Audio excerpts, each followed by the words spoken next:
অমনোযোগী মানুষকে আমি বলতে রাজি না।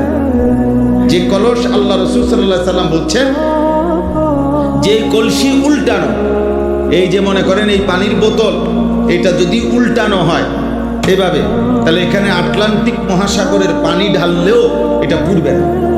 কেন? এটা উল্টানো।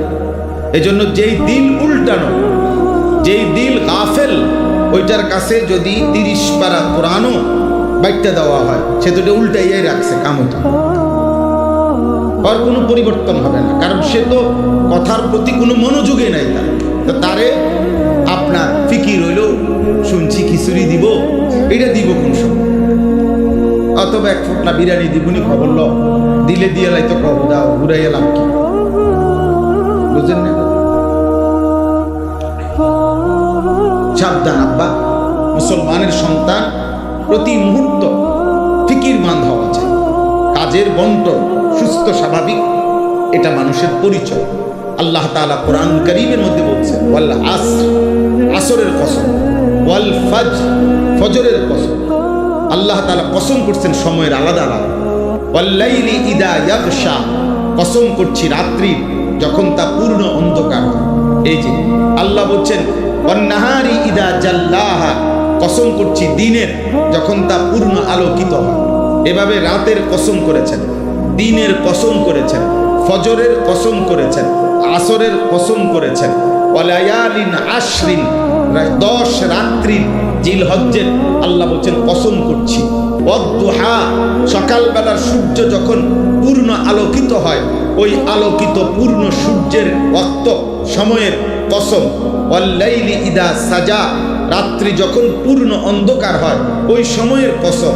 আল্লাহ তাআলা এইভাবে কখনো গভীর রাতের কসম, কখনো সন্ধ্যা রাতের কসম, কখনো ভোরের আলোর কসম, কখনো ফজরের ওয়াক্তের কসম, কখনো আসরের ওয়াক্তের কসম, কখনো 10 রাত্রির কসম। এভাবে আলাদা আলাদা সময়ের কসম করে আল্লাহ বলছে বান্দা সময় তোমার জীবনে প্রতি ঘন্টা মিনিট সেকেন্ড শতভাগ মূল্যবান, শতভাগ মূল্য। অ্যাম্বুলেন্সের পিছনে অনেক সময় লেখা থাকে, অনেক অ্যাম্বুলেন্সের পিছনে লেখা থাকে যেখানে প্রতিটি মুহূর্ত মূল্যবান। অর্থাৎ এই কারণে অ্যাম্বুলেন্স সর্বোচ্চ প্রায়োরিটি। রাস্তায় চলতে গেলে অ্যাম্বুলেন্সকে সর্বোচ্চ কি দেওয়া হয়? ছেড়ে দেওয়া হয়, যত জ্যাম হোক, যত ঝামেলা হোক। কারণ এখানে রুগীর প্রতি সেকেন্ড মূল্যবান। 1 সেকেন্ড দেরির কারণে রুগীটা মারা যাবে। এই জন্য যেখানে প্রতি মুহূর্ত মূল্য। আরবি কিতাব আছে, আরবি ভাষার প্রবাদ, আল ওয়াক্তু আনফাসুন লা তাউদু, সময় নিঃশ্বাসের মতো যার কখনো ফিরে আসে না। কোনো নিঃশ্বাস মানুষের আর ফিরে আসে না। এটা দ্বিতীয় নিঃশ্বাস, ওটা তৃতীয় নিঃশ্বাস, আগেরটা। কোনো সেকেন্ড আর আসে না, এটা তো চলে যাওয়ার সেকেন্ড। ইমাম শাফিঈ রাহমাতুল্লাহ আলাইহি বলছেন যে আমাদের জীবনে আছে কি, যে ওয়াক্ত চলে গেছে সে তো চলেই গেছে, যে ওয়াক্ত আসবে সে তো আমি জানি না আমার জন্য আসবে কিনা। কাজেই সময় আমার কতটুকু, এই মুহূর্তটাই, প্রতি মুহূর্ত যে মুহূর্তে আমি আছি এই মুহূর্তেই আমার সময়। কারণ আগামীর মুহূর্ত আমার জীবনে আসে না, নাই, তার তো কোনো নিশ্চয়তা নাই। পিছনের মুহূর্ত তো চলেই গেছে, তাকে তো আর ধরে আনার সুযোগ নেই। পিছনের কোনো মুহূর্ত আর আনা যাবে? আগামীর কোনো মুহূর্তের নিশ্চয়তা আছে? তাহলে এই শুধু এখনই এটুকু সব পিন পয়েন্ট ধরলে তো আরো মানুষের বর্তমান নাই বললেই চলে।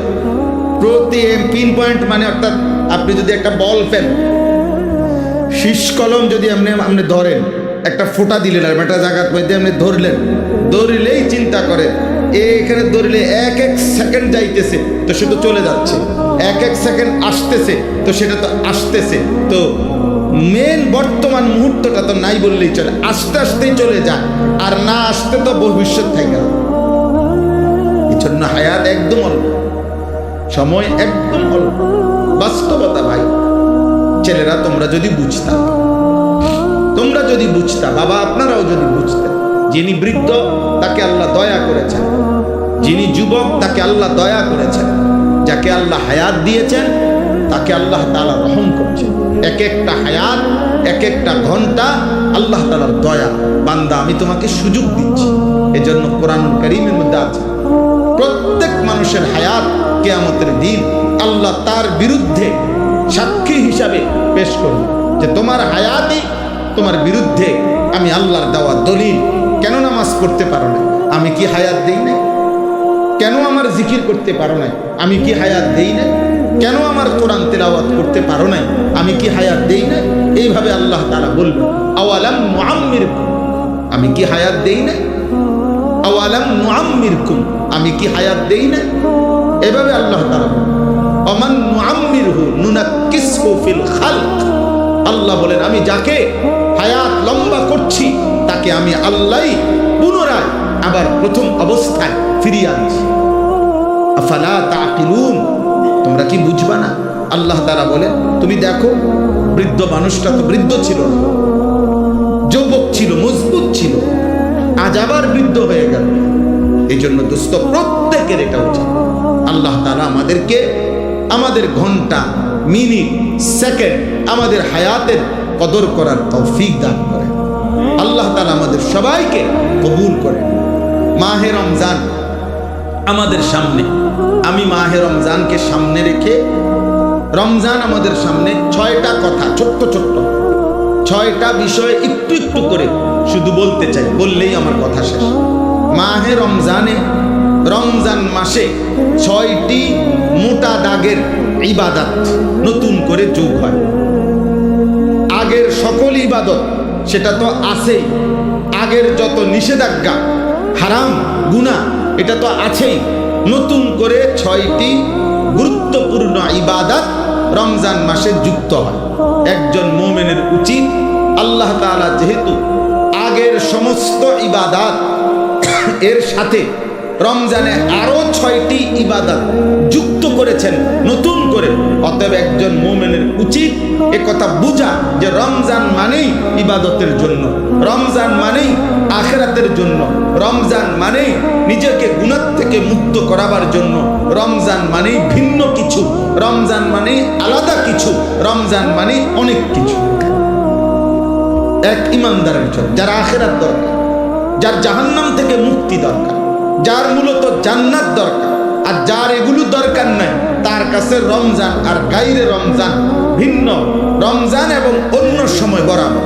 তার হলো পেশাব পায়খানা, তো এটা তো সব মাসে বরাবর। তার হলো বাদ্যুকা খাওয়ান, তো তার তো এটা বরাবর। তার তো হলো যৌন চাহিদা পূরণ করা, লজ্জাস্থানের চাহিদা, এটা তো সারা মাসে সারা বছর বরাবর। তার জীবন তো হইল খাইছে, ঘুমাইছে, পেশাব পায়খানা করছে, যৌন চাহিদা পূরণ করছে, যখন যেভাবে, হালাল হোক আর হারাম হোক, হালাল হোক নিজের স্ত্রী দেখা হোক আর মোবাইলের নর্তকী দেখা হোক, যেমনি হোক নিজের চাহিদা পূরণ হইলেই হয়েছে।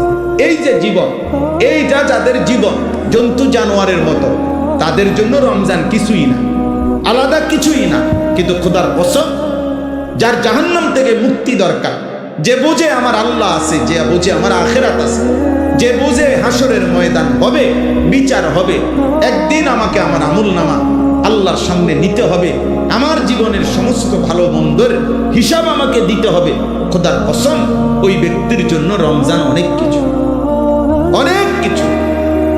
রমজান আলাদা কিছু, রমজান আলাদা কিছু। আমাদের অনেকের জীবনে রমজান আমরা বুঝি না। রমজান মানে অতিরিক্ত বুট, মুড়ি, পেঁয়াজ, আলুর চপ, এই না। রমজান মানে এইটুকু। বরং একজন মুমিনের জন্য অনেক বড় পাওয়া, অনেক বড় চাওয়া মাহে রমজান। এখন 6টি মোটা মোটা নতুন অতিরিক্ত ইবাদত, সেটা কি? 1 নাম্বার রোজা, 2 নাম্বার তারাবি, 3 নাম্বার ইফতার, 4 নাম্বার সাহারি, ওই যে শেষ রাত্রে যে খায় সাহারি, 5 নাম্বার এতেকাফ, 6 নাম্বার শবে কদর। এই কয়টা হলো? এই 6টা বিষয় নতুন অ্যাড হয় রমজান মাসে। রোজা, তারাবি, ইফতার, সাহারি, এতেকাফ, শবে কদর। 6টা হয়েছে। রোজা বলেন, তারাবি, ইফতার, সাহারি, এতেকাফ, শবে কদর। এই কয়টা হলো? 6। ছয়। এক নাম্বার হলো রোজা। রমজানকে উপলক্ষ করে মহান আল্লাহ পাক রব্বুল আলামিন আমাদের জন্য 1 মাস রোজা ফরজ করেছেন। ফামান শাহিদা মিনকুমুশ শাহরা ফালিয়াসুমহু। আল্লাহ তাআলা বলেন, প্রত্যেক ঈমানদার, তোমাদেরকে বলছি, প্রাপ্তবয়স্ক, আকেল, বিবেকবান, পাগল মস্তিষ্ক বিকৃতি নয়, এবং ঈমানদার মুসলমান, বিবেকবান, প্রাপ্তবয়স্ক তোমাদের প্রত্যেকের উপরে, পুরুষ বা নারী, যারাই রমজান মাস পাবে তাদের জন্য এই মাসের রোজা রাখা ফরজ। এই মাসের রোজা রাখা কি ফরজ।